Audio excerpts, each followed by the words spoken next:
ఆధ్యాత్మికత అంటే అవతార్ మెహర్ బాబా ఇలా తెలియజేశారు. ప్రపంచంలో అతి ఆచరణాత్మకమైన విషయం ఏమిటంటే ఆధ్యాత్మిక చింతన కలిగి ఉండడమే అన్నారు మెహర్ బాబా. ఆధ్యాత్మికత అంటే మన గురించి మనం చేసే అన్వేషణయే, మనలను ఉద్ధరించుకోవడానికి చేపట్టే కృషియే. ఆధ్యాత్మికత దైనందిన మానవ జీవితం నుండి వేరైనది కాదు. అది మానవత్వాన్ని మరింత పెంచుతుంది. కనుక ఆధ్యాత్మికతకు వయసుతో నిమిత్తం లేదు అన్నారు మెహర్ బాబా.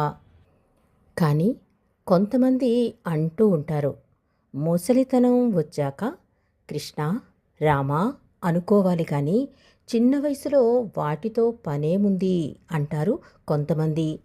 ఆధ్యాత్మికత అంటే ఏమిటో అవగాహన లేనివారు అలాంటి వ్యాఖ్యలు చేస్తూ ఉంటారు. కాబట్టి ఆధ్యాత్మికతకు వయస్సుతో నిమిత్తం లేదు.